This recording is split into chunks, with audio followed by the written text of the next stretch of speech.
coordinates 483215N, 123.0-147W, moving at 3.2 knots, half the ferry's normal transit speed through those familiar waters.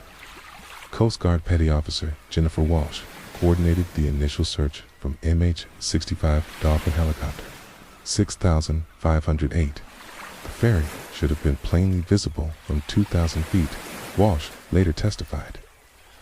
That's a 180-foot vessel painted high visibility orange and white. In those conditions, we should have spotted her from 15 miles out. The search expanded to a 400 square mile grid.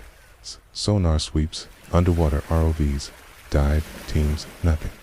But on day 3, maritime investigators discovered something in Marcus's personal belongings that shifted the entire investigation.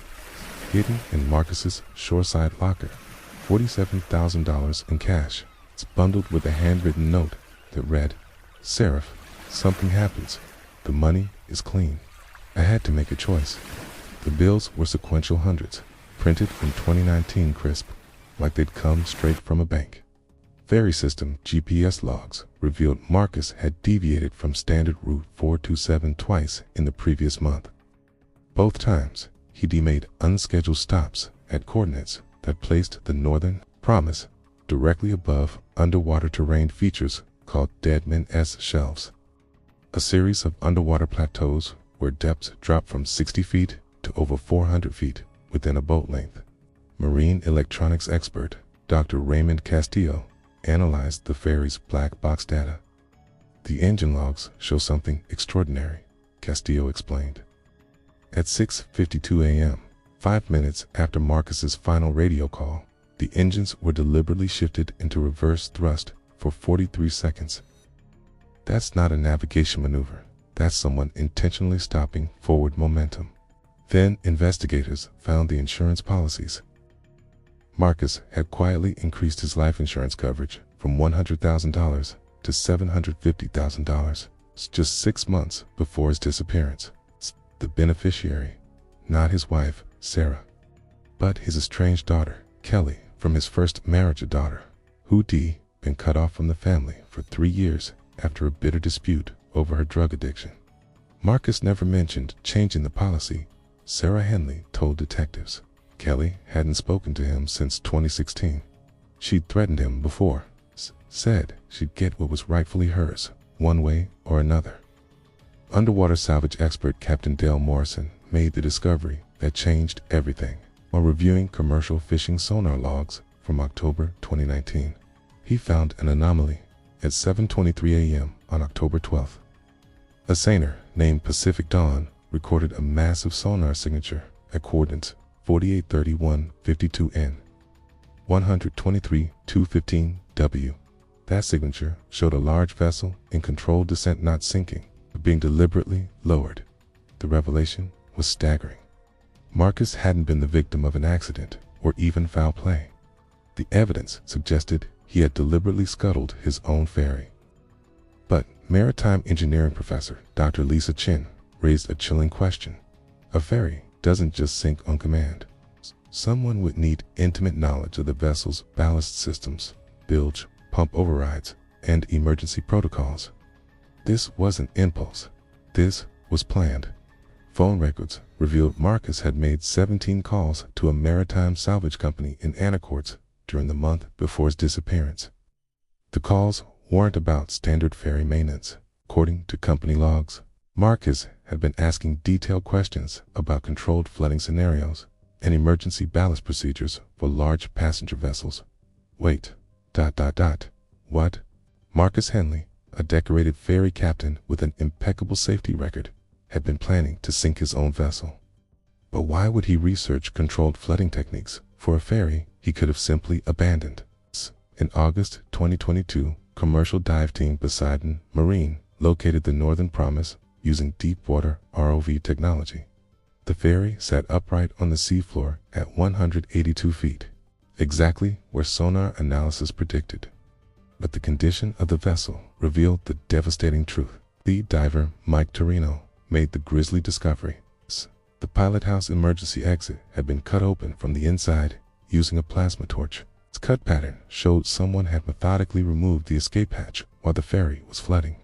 But here's what haunts me. There were drag marks on the deck leading to the starboard rail, and a section of safety line had been severed with a knife. The ferry's black box revealed the final truth. At 7:18 a.m., 43 minutes after his last radio call, Marcus had activated the emergency ballast system flooding compartments in sequence to ensure the Northern Promise would sink evenly and remain upright. The audio recording captured his voice. "Kelly, if you're listening to this someday, Daddy kept his promise. Insurance will cover your treatment. I'm sorry I couldn't be a better father." But Marcus Henley's body was never found aboard the sunken ferry. Marine forensics determined he had exited the vessel before it reached the seafloor. But whether he survived or perished in the frigid October waters remains a mystery that even maritime experts Q1T explained. The investigation took another turn when Kelly Henley came forward 3 months after the ferry's discovery. She had been clean from drugs for 18 months and was devastated by the revelations. "I never wanted the money," she told investigators through tears. "I just wanted my dad back in my life. If I had known what he was planning." Kelly revealed that Marcus had been secretly funding her rehabilitation treatment through a third-party account. Bank records showed he'd been sending $2,000 monthly to Serenity Bay Treatment Center under the name Michael Hansen. Close enough to his own name that the financial trail would eventually lead back to him, but obscured enough to maintain Kelly's privacy during treatment. Maritime insurance investigator Robert Chen discovered discrepancies in Marcus's final months that painted a picture of a man under enormous psychological pressure. Marcus had been researching maritime insurance fraud extensively, Chen testified, but not to commit fraud, to ensure his actions wouldn't be classified as fraud. He wanted Kelly to receive the money legitimately. The technical analysis revealed Marcus's meticulous planning. Marine engineer Dr. Patricia Vance examined the ferry-ass systems. He disabled 7 separate safety systems that would have prevented controlled flooding. The level of technical knowledge required suggests months of preparation. This wasn't desperation. This was methodical sacrifice. But the most chilling discovery came from the ferry's maintenance logs. Marcus had been making unauthorized modifications to the Northern Promise's ballast system for 6 months. Each modification made the ferry more capable of controlled flooding, while appearing to be routine maintenance. His supervisor, Chief Engineer Tom Bradley, never questioned the work because Marcus's expertise was unquestionable. Coast Guard investigators found Marcus's personal log hidden in his home office. The entries revealed his psychological state in his final weeks. October 3rd. Kelly's treatment is working. She's been clean for 4 months. I won't let her relapse because she can't afford care. October 8th. The insurance investigator won't suspect maritime suicide if the circumstances are ambiguous enough. October 11th. Tomorrow is my last ferry run. Sarah will understand someday. Sarah Henley struggled with the revelation that her husband had planned his death without confiding in her. Kating 24 years of marriage, and he carried this burden alone, she said in a 2023 interview. I would have found another way. We would have found another way together. The question that continues to perplex maritime investigators. How did Marcus Henley survive long enough to exit the ferry before it hit bottom? The ferry took approximately 12 minutes to sink to 182 feet, well within the survival time for an experienced mariner, even in 52-degree water. But the nearest shoreline was over 2 miles away. Oceanographer Dr. Amanda Rivera studied the current patterns for October 12, 2019. The tidal flows that morning would have carried someone northwest toward Limekill Point on San Juan Island, where the water temperature at 7 a.m. was 51 degrees Fahrenheit. Even with a survival suit, hypothermia would set in within 45 minutes. Search and Rescue Coordinator Captain James Mitchell revealed details never released to the public. We found debris from the Northern Promise scattered over a 3-mile radius. Life preservers, rope fragments, pieces of the pilot house, but no personal effects that could be traced to Marcus. It's like he vanished into the water itself. The mystery deepened when recreational divers reported sightings of someone matching Marcus's description in the months following his disappearance. 3 separate witnesses claimed to have seen a man resembling the missing captain at marinas in British Columbia, over 100 miles north of the ferry's sinking location. Royal Canadian Mounted Police investigated these sightings, but found no conclusive evidence. However, marina security footage from Sydney, BC, captured a figure with Marcus's distinctive gait and posture fueling a small sailboat on November 15, 2019, exactly 1 month after the ferry incident. The footage is frustratingly inconclusive, admitted RCMP Constable Maria Santos. The individual is wearing foul-weather gear and a cap that obscures facial features. The boat's registration was too weathered to read clearly. By the time we enhanced the footage, the vessel had disappeared. Private investigator Helen Cross, hired by the Henley family, uncovered financial anomalies that suggested Marcus might have been preparing for more than just death. In the 6 months before his disappearance, he had liquidated his retirement accounts and converted the funds to cryptocurrency over $340,000 in Bitcoin transferred to an encrypted wallet. Cryptocurrency doesn't disappear when you die, Cross explained. Someone with the wallet keys could access those funds from anywhere in the world. Marcus was tech-savvy enough to understand digital currencies and desperate enough to consider extreme measures for Kelly's future. The cryptocurrency trail led to disturbing possibilities. Blockchain analysis showed that Bitcoin had been moved through multiple digital exchanges, converted to privacy coins, and withdrawn from ATMs in Vancouver, Seattle, and Portland over the 18 months following Marcus's disappearance. Kelly Henley refused to believe her father had faked his death. "My dad was the most honest man I knew. He wouldn't commit insurance fraud, and he wouldn't put my mother through the agony of thinking he was dead. If he survived somehow, he would have contacted us." But maritime survival expert Dr. Kevin Walsh presented a chilling scenario. If Marcus had prepared properly survival suit, emergency beacon, cached supplies on a remote island, survival was possible. The San Juan Islands have dozens of uninhabited coves where someone could remain hidden indefinitely. His personal computer contained downloaded tide tables, weather patterns, and geographical surveys for areas hundreds of miles from his normal ferry routes. Islands where a person could disappear completely. The investigation revealed Marcus had been studying nautical charts of remote anchorages throughout the Pacific Northwest. Susan Chen analyzed Marcus's behavioral patterns in his final months. He exhibited classic signs of someone planning a major life transition. Marcus faced an impossible choice, Dr. Chen continued. Watch his daughter relapse and potentially die from her addiction. The funds were moved through exchanges in jurisdictions with strict privacy laws: Canada, Switzerland, the Cayman Islands. This wasn't amateur hour.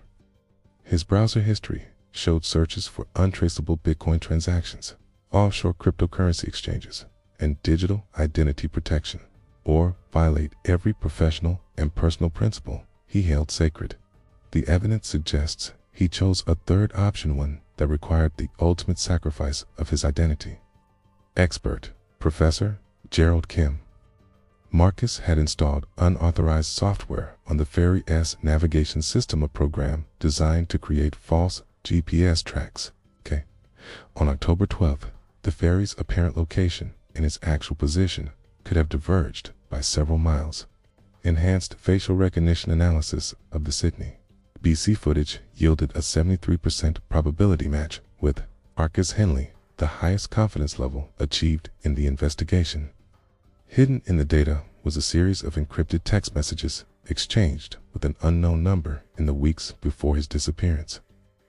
Cryptanalysis revealed the messages contained navigation coordinates, weather conditions, and timing sequences. Environmental researchers studying orca migration patterns discovered unusual acoustic signatures in their underwater recordings from October 2019. Dr. Coast guard divers found evidence of recent habitation, a cached survival suit, emergency food supplies, in a small inflatable boat hidden in a sea cave, accessible only at low tide. Acoustic analysis suggested one speaker matched Marcus Henley's vocal patterns and regional accent. Rachel Martinez of the Pacific Marine Research Institute found something extraordinary in the audio data. Carbon dating of organic materials suggested someone had used the shelter between late 2019 and early 2020, but another part of me is angry that he, Wald, put us through years of grief and uncertainty. When cryptocurrency analysts traced the final Bitcoin transactions to a digital wallet that had been accessed if he's alive, why hasn't he contacted us now that I'm clean and healthy? The supplies were high-quality maritime survival gear. Exactly what an experienced mariner would select: the cryptocurrency conversions. The insurance policy changes. If Marcus had used GPS spoofing technology, the Northern Promise could have deviated from its recorded course without triggering maritime traffic control alerts. The acoustic signature suggests two individuals in conversation on a small vessel around 8:30 a.m. on October 12th, roughly 1 hour after Marcus's final radio transmission.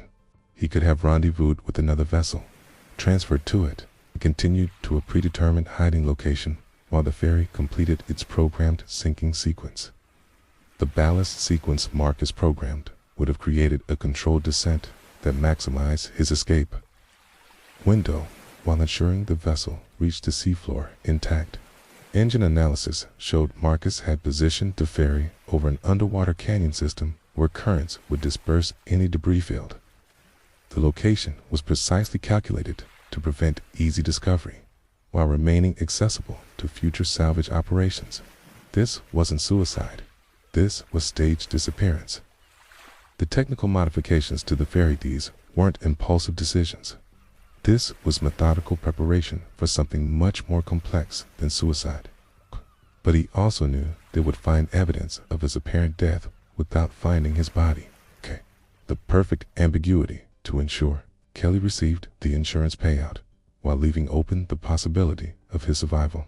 Forensic maritime psychologist, Dr. The psychological profile revealed a man torn between paternal love and ethical constraints. Marine accident reconstruction specialist, Captain David Torres, analyzed the ferry's sinking pattern. The Northern Promise did unsink randomly. The technical evidence supported Torres's conclusion. Marcus knew that insurance investigators would eventually find the ferry, Torres explained. Cryptographer Dr. Lisa Park analyzed the Bitcoin transactions associated with Marcus' accounts. The withdrawal patterns suggest someone with intimate knowledge of digital security protocols.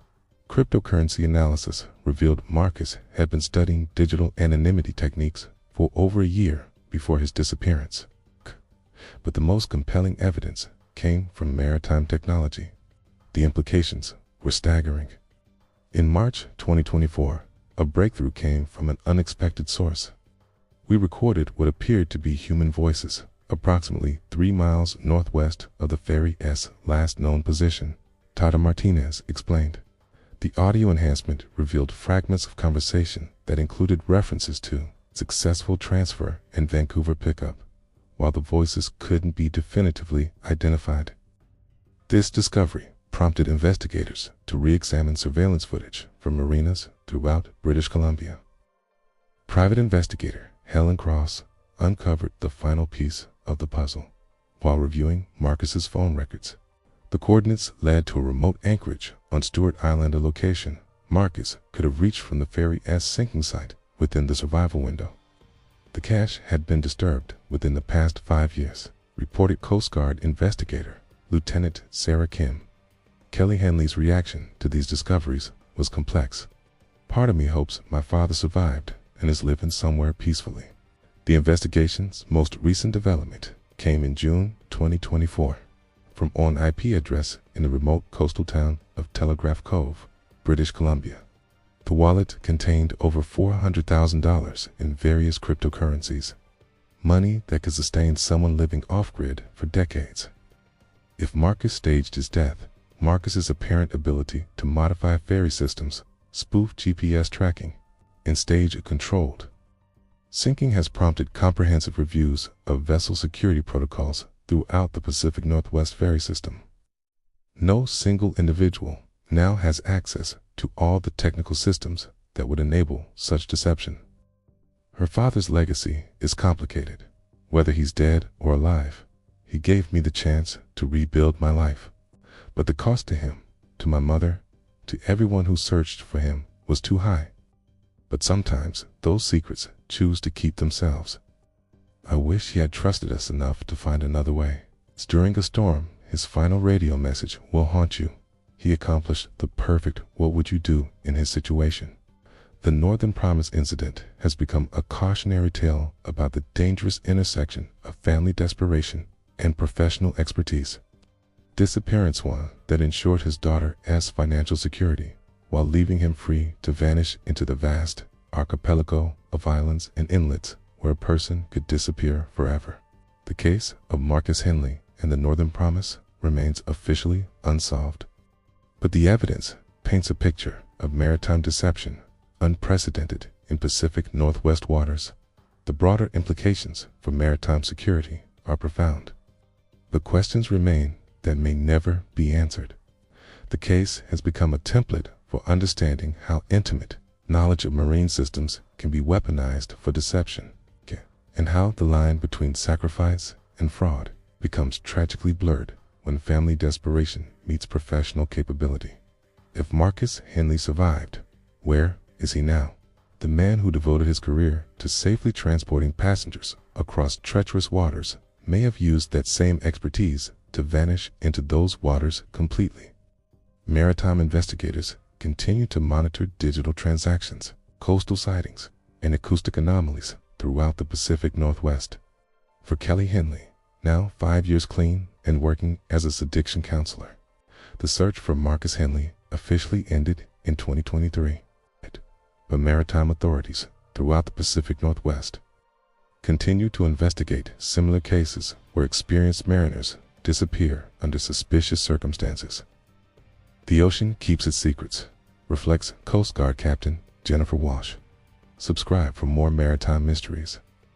Next episode tease the lighthouse keeper who vanished. Do you think Marcus Henley is still alive?